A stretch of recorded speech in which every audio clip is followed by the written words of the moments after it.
எல்லா நாடுகளும் உங்கள்கிட்ட சொன்னது முதல்ல நீங்கள் ஆரம்பிக்காதீங்க, தாக்குதலை ஆரம்பிக்காதீங்க, அவர்கள் தாக்குனால் நீங்கள் பதில் தாக்குதலை தாக்குங்க அப்படின்னு தான் ட்ரம்ப் முதல் கொண்டு எல்லாருமே சொல்லியிருக்காங்க. ஏன்னா ட்ரம்ப் போகிற விரும்ப மாட்டேங்கிறார்.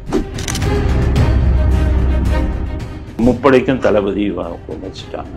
அவங்கள கூப்பிட்டு இவர் மோடி எந்த நேரத்துலையும் நீங்கள் போர் தொடுக்கலாம் அப்படின்னு உங்களுக்கு சுதந்திரம் கொடுத்துட்டோம், அனுமதி கொடுத்துட்டோம் அப்படிங்கிறதையும் ஒரு பக்கம் சொல்லிட்டேன். ஏவுகணை போடுவேன்னு சொல்லி பாகிஸ்தான் மந்திரி சொன்ன உடனே நீ ஏவுகணை போடுவேன்னா முதல்ல எங்களுக்கு ரோடை போடு, அப்புறம் ஏவுகணையை பார்க்கலான்னு அவங்க அப்போ அந்த நிலைமை எப்படி இருக்குன்னு பாருங்க.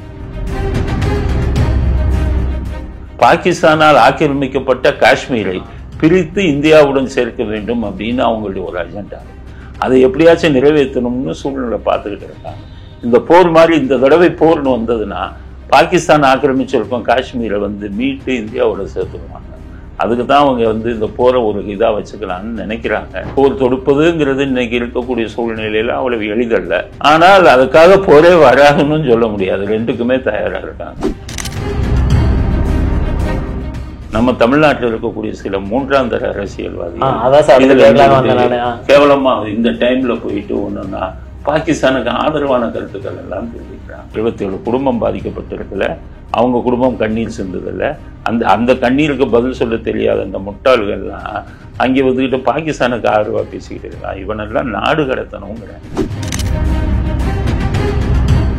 ஸ்டாலின் ஆரம்ப கட்டத்திலிருந்து எதிர்ப்பான கருத்தை தெரிவிக்கல. அதனாலதான் ஸ்டாலின் இந்த விஷயத்துல பாராட்டுறேன். ஏன்னா அது போர்னு வந்துட்டா யாருமே அவர் பேசாதனாலதான் திருமாவளவன் பேச வைக்கிறாரு. அவனும் பேச, திருமாவளவனா இருந்தாலும் சரி, சீமானா இருந்தாலும் சரி, யாரா இருந்தாலும் சரி, எல்லாத்தையும் தான் சொல்றேன். ஒழுங்கா நீ நாட்டுப்பற்றோட பேசுங்க. இந்த இதுல இல்லைன்னா ஓடிடு. நீ அரசியல்வாதி பொழப்பு நடத்துக்கிறதுக்காக வெக்கமா இல்லை உங்களுக்கு எல்லாம்? நீங்க எல்லாம் அரசியல்வாதியா? பொழப்பு நடத்துறதுக்கு இந்த பொழப்பு தான் பண்ணணுமா? மக்களை ஜாதி ரீதியா ஏன் பிரிக்கிறீங்க?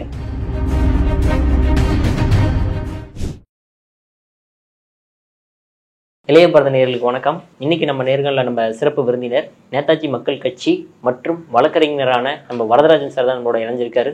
சார் வணக்கம். சார் வணக்கம் சார். நீங்கள் உங்கள் வீடியோவில் சொல்லியிருந்தீங்க, அதாவது இந்த மாதிரி இந்தியா பாகிஸ்தானுக்கு போர் மேகங்கள் சூழ்ந்துகிட்டு இருக்கு, எப்போனாலும் நடக்கலாம் அப்படின்ற மாதிரி ஒரு விஷயத்த சொல்லியிருந்தீங்க. ஆனால் இப்போ இந்தியாவை பார்த்தோம் அப்படின்னா அவ்வளோ பெரிய விஷயம் நடந்துமே சும்மா இப்போ இங்கே இருக்கிற பாகிஸ்தானில் அங்கே போயிருங்க, அதுக்கப்புறம் நாங்கள் தண்ணி தர மாட்டோம், அதுக்கப்புறம் இன்டர்நெட்டை ஷட் டவுன் பண்ணிடுங்க, அவங்களோட யூடியூப் சேனலை பிளாக் பண்ணிடுங்க, இந்த மாதிரி சின்ன சின்ன விஷயங்கள் தான் பண்ணுறாங்க. ஒரு பெரிய விஷயங்கள் எதுவுமே பண்ணாத காரணமாக என்னவா பார்க்குறீங்க? இல்லை, முன்னாடி மாதிரி போர் தொடுக்கிறதுங்கிறது அவ்வளவு எளிதல்ல. உலகத்தில் இருக்கக்கூடிய அத்தனை நாடுகளுமே போரை விரும்ப மாட்டேங்கிறாங்க.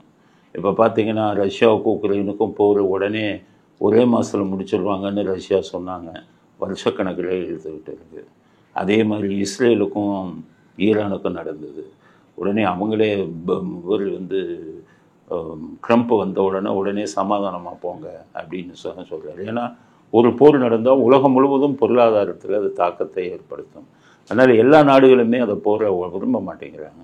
அதனால் இந்தியாவில் இப்போ தீவிரவாத தாக்குதலுக்கு பாகிஸ்தான் தான் காரணம் அப்படிங்கிற விஷயத்த உலகத்தில் இருக்கிற முக்கியமான நாடுகளுக்கெல்லாம் அவங்க சொல்லிக்கிட்டு இருக்காங்க. நாளைக்கு சண்டை போடும்போது அவங்கெல்லாம் அவங்களுடைய ஆதரவு நமக்கு வேணும்.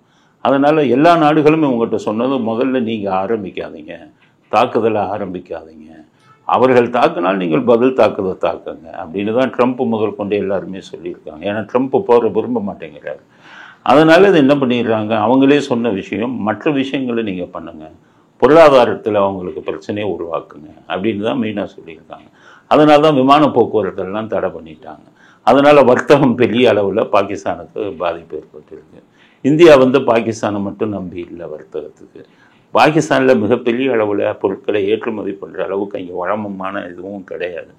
அதனால் இந்தியாவுடைய தாக்கம் அங்கே இது பண்ணியிருக்கு, அவங்கள ஓரளவு பாதிச்சிருக்கு. மற்ற ஏற்றுமதி அப்போ இறக்குமதி எல்லாம் நிறுத்திட்டாங்க. இது மாதிரி விஷயங்களை கொடுத்துட்டு இப்போ சிந்து நதியை நாங்கள் கட் பண்ணுவோம், இது மாதிரி சொல்லிக்கிட்டு இருக்காங்க. அதனால் இதிலேயே பொருளாதார ரீதியாகவே அவங்களை இது பண்ணலாம் அப்படிங்கிறத ஒரு பக்கம் வைத்திருந்தாலும் இன்னொரு பக்கம் முப்படை தளபதிகளையும் கூப்பிட்டுருக்காங்க. முப்படை தளபதி இப்போ ஒருத்தர், முன்னாடி ஒவ்வொரு இதுக்கும் தளபதி தனித்தனியாக இருப்பாங்க. இந்தியாவில் அது இதாக வச்சா இராணுவ ஆட்சி வரக்கூடாதுங்கிறதுக்காக கடற்படை தளபதி, விமானப்படை தளபதி, தரைப்படை தளபதின்னு தனியாக இருந்தது. இப்போ முப்படைக்கும் தளபதி வச்சுட்டாங்க. அவங்கள கூப்பிட்டு இவர் மோடி எந்த நேரத்துலையும் நீங்கள் போர் தொடுக்கலாம், அப்படின்னு உங்களுக்கு வந்து சுதந்திரம் கொடுத்துட்டோம், அனுமதி கொடுத்துட்டோம் அப்படிங்கிறதையும் ஒரு பக்கம் சொல்லிட்டாங்க. அதனால் இப்போ போர் உடனடியாக வராதுன்னு சொல்ல முடியாது. எல்லாருக்கும் தயார் நிலையில் இருக்காங்க. ஆரம்ப கட்டத்தில் இந்த பொருளாதார ரீதியாக அவங்கள வந்து இது பண்ணணும். இப்போ இந்தியாவில் இருக்கிற பாகிஸ்தானியர்கள்லாம் வெளியேற்றுறாங்க. இது மாதிரி விஷயங்கள். அதே மாதிரி இவங்க காஷ்மீரில் இங்கே வந்து ஜனநாயகத்தில் தேர்ந்தெடுக்கப்பட்ட ஒரு முதலமைச்சர் இருக்கார், அவருடைய ஆதரவு வேணும். அதனால் அவர் ஒமர் அப்துல்லா வந்து இப்போ பக்காவாக மத்திய அரசாங்கத்துக்கு ஆதரவு கொடுக்குறோம். போர், அதுவும் அவருடைய அப்பா ஃபரூக் அப்துல்லா சொல்லிட்டாரு, போர் கொடுக்கறது அவசியம், பாகிஸ்தான் அதை மன்னிக்கவே முடியாது, நாங்கள் பிரிஞ்சு பாகிஸ்தானில் சேருவோம்னு நினைக்கிறாங்க, நாங்கள் சுதந்திரம் இப்போ அடையும் போதே நாங்கள் பிரிஞ்சு போகலை, இனிமேலாக போவோம் அப்படின்னு ஒரு பொறுப்பான பேச்சை வந்து அவங்க பேசியிருக்காங்க. அவங்க ஐஎன்டிஏ கூட்டணியில் இருக்காங்க. ஐஎன்டிஏ கூட்டணியில் இருந்தாலுமே பாஜக மத்திய அரசாங்கம் ஆளுதுங்கிறதுல அவங்க வித்தியாசம் பார்க்கல. காரணம், போர் நேரத்தில் நம்ம மத்திய அரசு இந்த கட்சி ஆளுது அந்த கட்சி ஆளுதுன்னு வித்தியாசம் பார்க்கக்கூடாது. போர் வந்துட்டாலே கட்சி சார்பெல்லாம் இல்லாமல் எல்லோருமே எந்த கட்சி ஆளுங்கட்சியாக இருக்கோ அவங்களுக்கு சப்போர்ட் பண்ணணும். ராகுல் காந்தியே அந்த சர்வ கட்சி கூட்டம் முடிஞ்சு மத்திய அரசாங்கம் என்ன நடவடிக்கை இருக்கிறதோ அதுக்கு ஆதரவு கொடுக்குறோம் அப்படின்ட்டாங்க. அதனால் இப்போ அவங்க போயிட்டு இருக்கிறது டிப்ளமேட்டிக் ரீதியாக, அதாவது அரசு ரீதியாக அவர்களுக்கு என்னென்ன அழுத்தத்தை கொடுக்கணுமோ அதெல்லாம் இப்போ கொடுத்துக்கிட்டு இருக்காங்க. அதனால் இதெல்லாம் எதுவும் சரிப்பட்டு வரல அப்படிங்கிற பட்சத்தில் போர் தொடுக்கவும் தயாரான சூழ்நிலையில் இருக்காங்க அப்படிங்கிறது தான் இன்னைக்கு உள்ள நிலைமை. ஓகே சார், இப்போ வந்து இப்போ நம்ம இவ்வளோ பிரச்சனைகள் அவங்க கொடுத்துமே பாகிஸ்தான் அவர்கள் இன்னுமே வந்து ஆணவ பேச்சு பேசுகிற மாதிரிலாம் சார் தெரிய வருது நம்மளுக்கு எல்லாம் ஆணவ விஷயங்கள்லாம். அவங்க எப்போவுமே அவங்க ரொம்ப வீக்காக இருக்காங்க. பொருளாதார ஒரு போரை காட்டிக்க முடியாதுன்றதுக்காக போரை தாங்கக்கூடிய சக்தியில இல்லை. அதனால நான் அதை பண்ணிடுவேன் இதை பண்ணிடுவாங்கிறான், ஒரு இடமும் இங்கே கிடையாது. அதனால அதான் நீங்கள் மீம்ஸ் போட்டிருக்காங்க பாகிஸ்தானை சேர்ந்தவங்களே. ஆமாம், அவன் ஏவுகணை போடுவான்னு சொல்லி பாகிஸ்தான் மந்திரி சொன்ன உடனே நீ ஏவுகணை போடுவானா முதல்ல எங்களுக்கு ரோடை போடு அப்புறம் ஏவுகணையை பார்க்கலான்னு அவங்க அப்போ அந்த நிலைமை எப்படி இருக்குன்னு பாரு. இந்தியா லாகூரை பிடிக்க போகிறாங்கன்னு ஒரு செய்தி போட்டால் என்ன போடுறாங்க, பிடிச்ச அதில் என்னப்பா இருக்குது, ஏமாந்து தான் போவீங்க, ஒன்றுமே கிடையாது லாகூரில் அப்படின்னு தங்கள் நாட்டில் உள்ள அத்தனை குறைகளையும் பொதுமக்களே சுட்டி காட்டுறாங்கன்னா அந்த நாடு எந்த லெவலில் இருக்குதுன்னு பார்த்துக்காங்க. ஒரு ஒரு ஒரு ஒரு படி அரிசி அங்கே, ஒரு கிலோ அரிசி இங்கே 400 ரூபாய்க்கு விற்கிது பாகிஸ்தானில். முட்டையெல்லாம் பார்த்தீங்கன்னா ஒரு முட்டை 30 ரூபா 40 ரூபா விற்கிது. பொருளாதார ரீதியாக அவ்வளோ மோசமாக இருக்குது. அங்கே வந்து இராணுவம் தனியாக இயங்குறாங்க, ஆட்சியாளர்கள் தனியாக இயங்குறாங்க. இராணுவம் ஆட்சியாளர்கள் பேச கேட்க மாட்டான். அதனால் ஆட்சியாளர்கள் என்ன நினைக்கிறாங்க, போர் வேணாம், ஏதோ நமக்கு பதவியில் இருக்கும், போர் வந்து தோற்று போனால் பதவியும் போயிடும்னு நினைக்கிறாங்க. ஆனால் ஆட்சியாளர்கள் பேச இராணுவம் கேட்க மாட்டான்.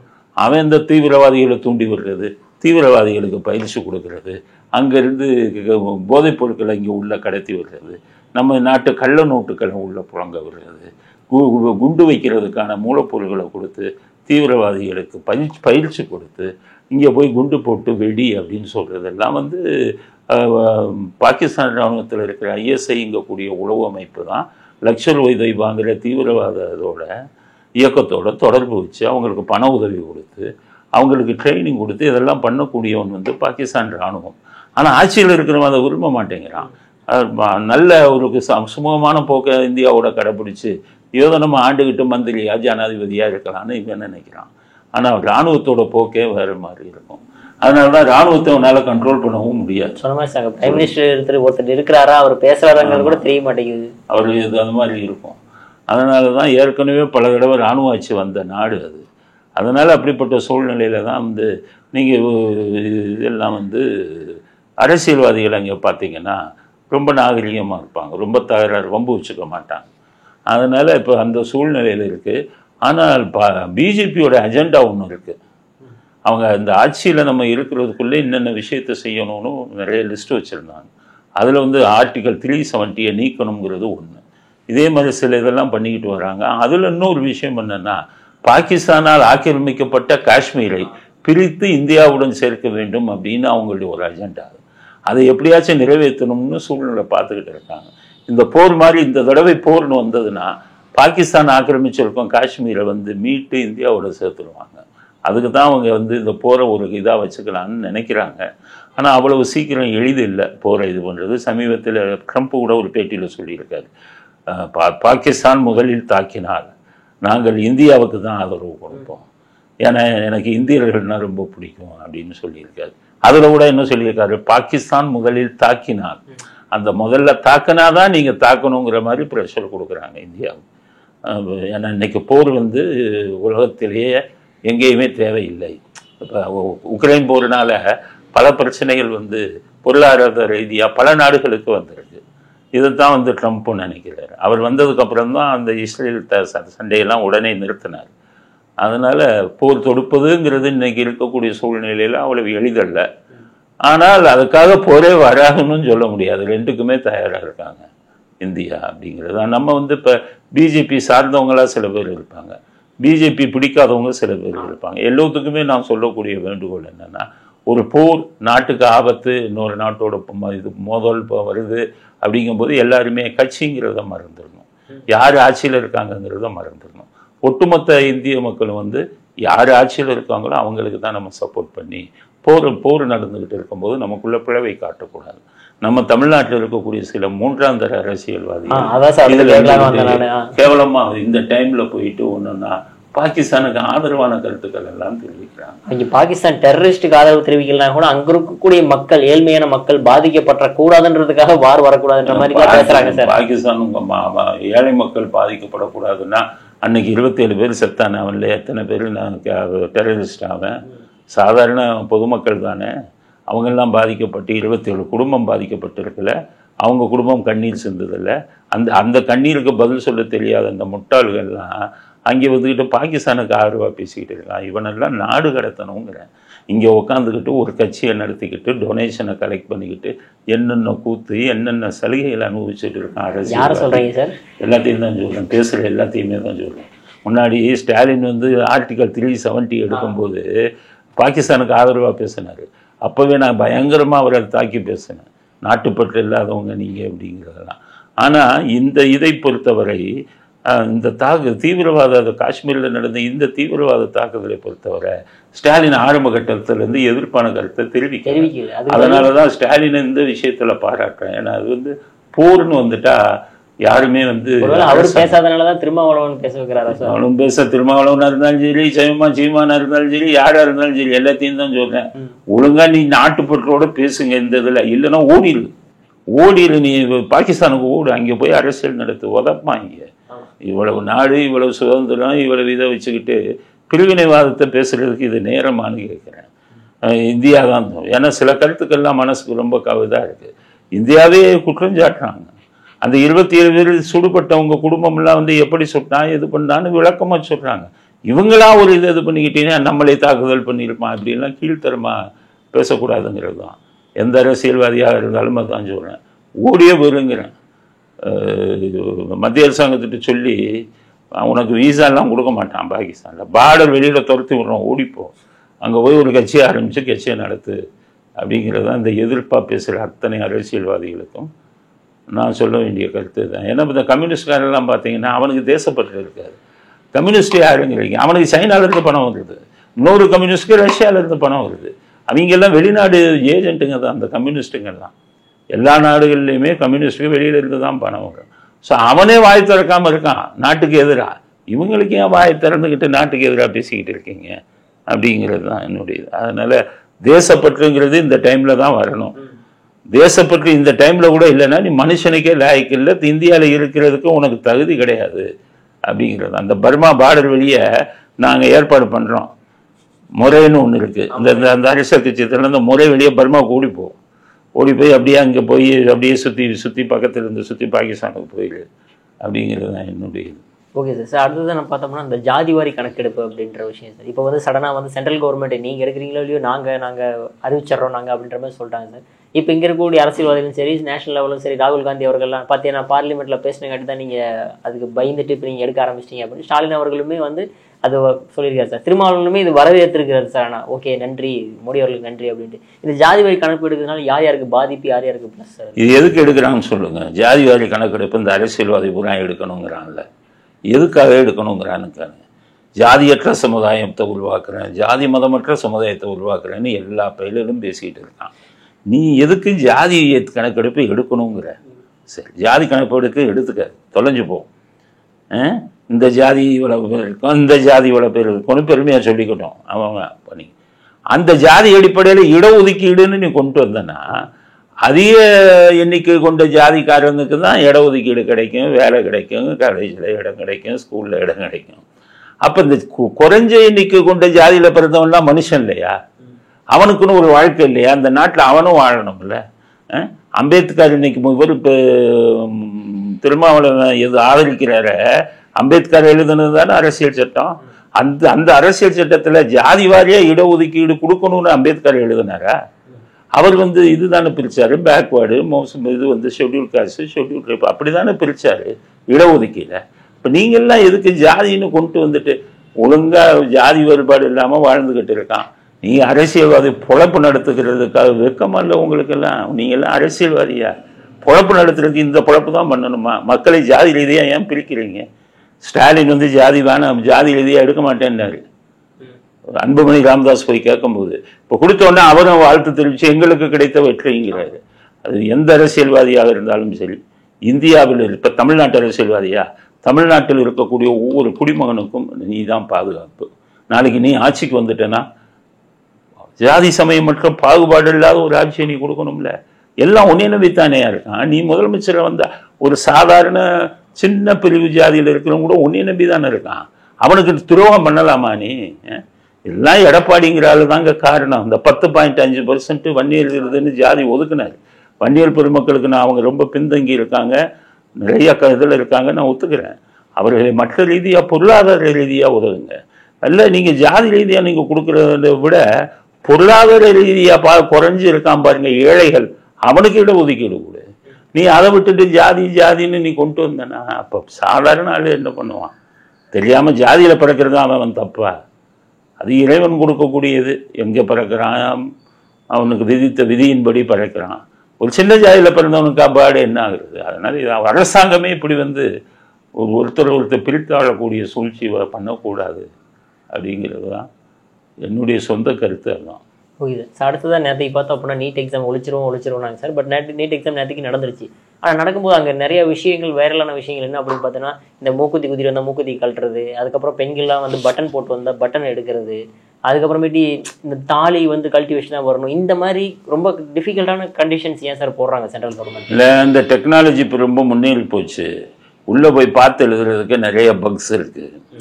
இப்போ உள்ளே அங்கே போயிட்டாங்கன்னு வச்சுக்கோங்க, கொஸ்டின் பேப்பர் என்ன பண்ணுவாங்கன்னா, சில பேர் போய் அரை மணி நேரத்துலேயே கொஸ்டின் வெளியில் கொடுத்துருவாங்க. வெளியில் இருக்கணும் பார்த்து அதுக்கு ஆன்சரை படிப்பான். இந்த பக்ஸு நீங்கள் வச்சுக்கிட்டிங்கன்னா உங்களுக்கு மட்டும் அந்த ஆன்சர் கேட்கும். இந்த மாதிரி பக்ஸ் எல்லாம் இப்போ நிறையா வந்துடுது. பக்குன்னு பேர் அதுக்கு. இதை ஒவ்வொருத்தரும் எதுலையும் வச்சு கொண்டு வராங்களான்னு சந்தேகத்தில் நூக்குத்தி இது இந்த பட்டனு இதெல்லாம் பார்க்குறாங்க. இல்லை சார், தமிழ் சம்பிரதாயமாக இருக்கக்கூடிய தாலின்ற ஒரு விஷயம் எவ்வளோ யோகியத்தனை அதுதான். அந்த தாலியோட மகிமையெல்லாம் தெரியாதவன் இங்கே வரான். ஆனால் நான் என்ன சொல்கிறேன், தாலியோட மகிமை தான் தெரியாதவன் வரான். தொழில்நுட்பத்தின் மகிமை தெரியாதவனாகவும் இருக்கான் அவன். இப்போ தொழில்நுட்பத்தில் எவ்வளோ முன்னேற்றம் வந்துருச்சு. இந்த மாதிரி பக்ஸ் உள்ளே வச்சுருந்தா அந்த பக்கை கண்டுபிடிக்கிறதுக்குன்னு சொல்லி நிறையா இப்போ டிடெக்டர்ஸ் வந்துருச்சு. அந்த டிடெக்டரை வச்சு நீங்கள் அப்படியே ஸ்வைப் பண்ணிங்கனாலே அவங்க உள்ள பக்கு வச்சுருந்தா தெரிஞ்சு போகும். அந்த மாதிரி லேட்டஸ்ட்டு டெக்னாலஜி தொழில்நுட்பம் உள்ள இதை யூஸ் பண்ணாமல் ஒவ்வொன்றையும் கழட்டிக்கிட்டு இருக்கிறதுலேருந்து தொழில்நுட்பத்திலையும் பின்தங்கி இருக்காங்கன்னு தான் அர்த்தம். அதனால் நீங்கள் எக்ஸாமை வைக்கிறவனுக்கு இதெல்லாம் தெரிஞ்சுக்கங்க. இந்த மாதிரி பக்ஸ் இருக்காங்கிறத நீங்கள் டெஸ்ட் பண்ணி அனுப்புறதுக்கு தொழில்நுட்ப இதை உபயோகப்படுத்துங்க. அதை விட்டுட்டு மூக்குத்தியை கடத்துறது, தாலியை கடத்துறதுலாம் ஒரு இது இல்லாதது. நாகரிக உலகத்தில் அவங்க வாழ்ந்துக்கிட்டு இருக்காங்களாங்கிறது தான் கேள்விக்குள். தொழில்நுட்பம் எந்த அளவுக்கு முன்னேறி போச்சு. நீ அந்த அளவுக்கு முன்னேற்றமான கருவிகள் எவ்வளவோ இருக்குது. இந்தியாவிலே இருக்குது, வெளிநாட்டில் இருக்குது. அதை உபயோகப்படுத்திக்கங்கிறது தான் என்னுடைய இது. தவறான அணுகுமுறை. இது சென்ட்ரல் கவர்மெண்ட்டோட மிஸ்டேக் சார், இல்லை ஸ்டேட் கவர்மெண்ட்டோட? இல்லை, நடத்துகிறவங்க இவங்க தானே சென்ட்ரல் கவர்மெண்ட். பட் அங்கே இருக்கக்கூடிய எம்ப்ளாயிஸ் எல்லாம் நம்ம தமிழ்நாடு பக்கம்ல தான் சார் இருப்பாங்க. இல்லை, யாராக இருந்தாலும் அதை நடத்தக்கூடிய அந்த நிர்வாகத்தில் இருக்கக்கூடிய பொறுப்பில் இருக்கிறாங்கல்ல, பொறுப்பில் அவங்களுக்கு இதெல்லாம் தெரியணும் அப்படின்னு நான் ஒவ்வொரு இதுலேயுமே இதை சொல்லியிருக்கேன். ஒவ்வொரு இதுலேயும் இதே தப்பு பண்ணிக்கிட்டு இருக்காங்க. இதை யூஸ் பண்ணிக்கங்கயா அப்படிங்கிறது தான். கேமரா டிடெக்டர், ஸ்பை கேமரா டிடெக்டர்னு நிறைய வந்துருச்சு. ஆடியோவை டிடெக்ட் பண்ணுறதும் இருக்குது. அதெல்லாம் வச்சு ஸ்வைப் பண்ணால் போதும். இப்போ பெரிய பெரிய கான்ஃபரன்ஸ் நடக்குது கம்பெனிகளுக்கு. கான்ஃபரன்ஸ் ஆரம்பிக்கிறதுக்கு முன்னாடி இந்த டிடெக்டரை வச்சு ஸ்வைப் பண்ணுவாங்க. உள்ளுக்குள்ளே எதுவும் இது ஸ்பை மெட்டீரியல் இருக்கா, ஆடியோ இருக்கா, அது இருக்கா அப்படிங்கிறதெல்லாம் டெஸ்ட் பண்ணுவாங்க. டெஸ்ட் பண்ணிவிட்டு டெக்னாலஜி அதுதான் உள்ள வரவெல்லாம் பெரிய டைரக்டர்ஸ் வருவான், பெரியவன் வருவான் கம்பெனியில். ஒவ்வொருத்தனும் பார்த்தீங்கன்னா அந்த ஐஃபோன் எடுத்துக்கிட்டே அப்படி வருவான் உள்ள. விவரம் தெரிஞ்சு அந்த இது பண்ணுறவன் என்ன பண்ணுவான், மற்ற விவரம் தெரியாதவன் என்ன பண்ணுவான், அவங்ககிட்டலாம் சார் ஃபோனை வெளியில் வச்சுட்டு போங்க. அவன் வர்றவன் கோடீஸ்வரனாக இருப்பான், கம்பெனி டைரக்டராக இருப்பான், வெளியில் ஃபோன் வைக்கலன்னு அவனுக்கு அசிங்கம் இல்லை. ஆனால் விவரம் தெரிஞ்சவனா இருப்பான்னா மொபைல் ஃபோன் ஜாமர்னு ஒருத்தன் உள்ளே வச்சுட்டான்னு வைங்க, எவன் ஃபோனும் வேலை செய்யாது. ஃபோன் வேலை செய்யலைன்னா சில பேர் ஃபோன் மூலமாக சில இந்த இது வந்து இங்கே உள்ள நடக்கிற கான்வர்சேஷனில் ரூம் டிரான்ஸ்மிட்டர்னு பேர் இருக்குது. ரூம் டிரான்ஸ்மிட்டர் வேலையை மொபைல் ஃபோனே செய்யும். மொபைல் ஃபோனை ஆன் பண்ணி வச்சுட்டிங்கன்னா உங்களுக்கு இங்கே உள்ள நடக்கிறதெல்லாம் நீங்கள் அங்கேருந்து கேட்டுக்கிட்டு இருக்கலாம். இதெல்லாம் அவாய்ட் பண்ணோம்னா நீ ஃபோனை பறிச்சேன்னா அது முட்டாள்தான். மொபைல் ஃபோன் ஜாமர் எவ்வளோ வந்துருச்சு இப்போ அட்வான்ஸ் இதெல்லாம். நீ இப்போ இதை கூட்டத்தை நடத்துகிறமே அதை அப்படி வச்சுட்டிங்கன்னா ஒருத்தனுக்கும் ஃபோன் வேலை செய்யாது. இது மாதிரி டெக்னாலஜி எவ்வளோ முன்னேறி இருக்கிறத நீ உபயோகப்படுத்தி இருக்கிறத விட்டுட்டு இதை பிடுங்கிறது அதை பிடுங்கிறதுனா கேலி கூத்தான விஷயம்தான் அப்படிங்கிறது தான் என்னுடைய கருத்து. ஓகே சார், கடைசி ஒரு விஷயம், அதாவது விஜய் அவர்கள் அவர் அரசியலில் வந்தவுடனே மிகப்பெரிய தாக்கத்தை ஏற்படுத்துவாங்க அப்படின்னு சொன்னாங்க சார். ஆனால் அவர் ஏற்படுத்துறாருலே அவருடைய ரசிகர்களும் தொண்டர்களும் வந்து மிகப்பெரிய தாக்கத்தை ஏற்படுத்திட்டு இருக்காங்க சொசைட்டியில். இன்னைக்கு கூட பார்த்தோம்னா கூட அந்த பவுன்சர்ஸ்லாம் வந்து ப்ரெஸ் மீட் நடத்துகிற போது அந்த அவங்களுக்கும் ஒரு தள்ளுமுள்ள ஏற்படுத்திக்கிட்டு இருக்கு. இதுக்கெல்லாம் ஒரு எண்டே கிடையாதா சார்? இன்னும் போக இன்னும் பெரிய பல பிரச்சனைகள் பார்க்க வேண்டியது வர மாட்டேங்குது. விஜய்க்கு இப்போ விஜய்க்கு மதுரை கோயம்புத்தூரில் நல்ல கூட்டம் கூடி இருக்கு. பொதுவாக இப்போ இருக்கிற அரசியல் கட்சிகள் எவனுக்குமே கூட்டம் ஒரிஜினல் கூட்டம் கூடுறது இல்லை. உண்மையாக ஆமாம் ஆமாம், எல்லா பையிலும் 1000 ரூபாய் அவர் கொடுத்து பிரியாணி கொடுத்து இதை வாங்கி கொடுத்து தான் கூட்டிகிட்டு வரான். இயற்கையாக கூட்டுறது ரொம்ப கம்மி. அதில் வந்து இவங்களுக்கு இயற்கையாக பணம் செலவு பண்ணாமல் கூடியிருக்கு. அதனால் ஸ்டாலின்லேருந்து எல்லாருமே வந்து இதாகி போயிருக்காங்க. ஆமாம், என்னடா இது இவ்வளோ கூட்டம் கூடுதே அப்படின்னு. அந்த பவுன்சர் இதெல்லாம் வந்து அவங்களுக்கு ஆர்கனைஸ் பண்ண தெரியல. பெரிய கூட்டத்தெல்லாம் ஆர்கனைஸ் பண்ணுற அளவுக்கு அவங்களுக்கு அந்த அளவுக்கு இது தெரியலை. அதுவும் விஜய் மாதிரி ஒரு சினிமா நடிகர்னு வரும்போது ரசிகர்கள் வரத்தான் செய்வாங்க, தள்ளு முள்ளு நடக்கும். அப்புறம் இவங்க பத்திரிகையாளர்கள் இருக்கும், அவன் கேமராவை கொண்டாந்து அப்படியே மூஞ்சிக்கிட்டே நீட்டுவான். பத்திரிக்கையாளர் அவன் தொழில் அது, அவனை சொல்லி குத்தம் மைக்கை கொண்டாந்து வாய்கிட்ட நீட்டுவான். கொஞ்சம் விட்டா இதில் குத்திடுவான் வாயில். அவன் பிழப்பு அது அவன் செஞ்சுதான் ஆவான். இதெல்லாம் மேனேஜ் பண்ணக்கூடிய அளவுக்கு கொஞ்சம் ஆர்கனைசர் சரியாக இருக்கணும். ஆனால் பரவாயில்ல. இப்போ பார்த்தீங்கன்னா பவுன்சர் தான் அடி வாங்கியிருக்கான். பவுன்சர் யாரையும் அடிக்கலை. அது வந்து ஒரு இல்லைன்னா அது ஒரு பத்திரிகைக்காரர்களை தாக்கினார்கள்னு கிளம்பிடுவாங்க. பத்திரிகையாளர் பாதி பேர் திமுகவில் பணம் வாங்குறவன் தானே இருக்கான், ஒரிஜினல் ஆள் எங்கே இருக்கான்? எல்லா பேரும் பணம் வாங்கிக்கிட்டு ஆளுங்கட்சிக்கு பேசுகிறவங்க இருக்கான். இருந்தாலும் அது ஒன்றும் பெருசாக்குவான், நான் அதை பண்ணுவேன் இதை பண்ணுவேன்பான். அதனால் ஏதோ அடியை வாங்கிட்டு போயிருக்காங்கங்கிறது நல்ல விஷயம். ஆனால் ஒழுங்காக ஆர்கனைஸ் பண்ணி கூட்டிகிட்டு போகணும். அந்த ஆர்கனைசர் சரியாக இருந்தால் அது வரும். அவருக்கு ஒய்க்கு பாதுகாப்பு கொடுத்துட்டாங்கன்னாங்க. அங்கே பார்த்தா ஒய் பாதுகாப்பு இருக்கிற மாதிரி தெரியல. துப்பாக்கி எந்த போலீஸாக எவனையும் காணும். அதெல்லாம் ஒய் பாதுகாப்பெல்லாம் கொடுத்தா அது சரியாயிடும் அப்படின்னு நினைக்கிறேன். ஓகே சார், இப்போ இவ்வளோ ரசிகர்கள் பட்டாளம் வச்சுட்டு இவ்வளோ மாஸ் காட்டக்கூடியவர் வந்து அடுத்த வருஷம் எலெக்ஷன் நிற்கும் போது எவ்வளோ % ஓட்டு வாங்குவார் சார் அவர்?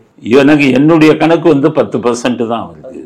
10% ஓட்டு, 10 to 15. ரொம்ப அதிகம் கூடுச்சுன்னா ஒரு 5% கூடலாம். 10 to 15% கூட்டம் ஓட்டு கிடைக்கலாம்.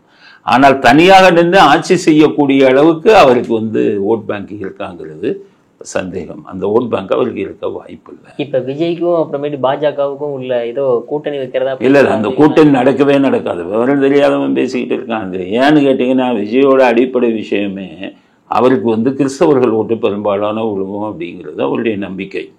அந்த நம்பிக்கையில் தான் அவர் வர்றாரு. அதே மாதிரி இஸ்லாமியர்களுக்கும் எப்படின்னு கேட்டிங்கன்னா பாஜகவும் அதிமுகவும் சேர்ந்துட்டதுனால அதிமுகவுக்கு ஓட்டு போட மாட்டேங்கிறாங்க.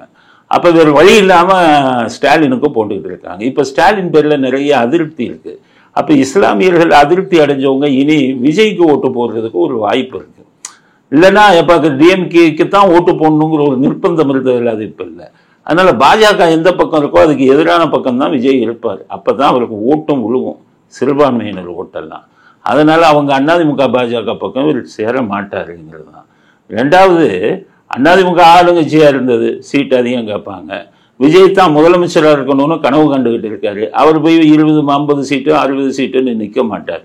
தானும் முதலமைச்சராக வரணும்னு கனவுல இருக்கிறவங்களால பாஜக அதிமுகவில் போய் சேர்ந்தால் சீட்டு ப்ராப்ளமே உங்களுக்குள்ள செட்டில் பண்ண முடியாது. அதனால் கூட்டி கழித்து எந்த பக்கம் பார்த்தாலும் விஜய் வந்து 3வது அணியாக நிற்க தான் வாய்ப்பு இருக்க ஒழிய பாஜக அதிமுக கூட்டணியில் சேர்றதுக்கு வாய்ப்பில்லை.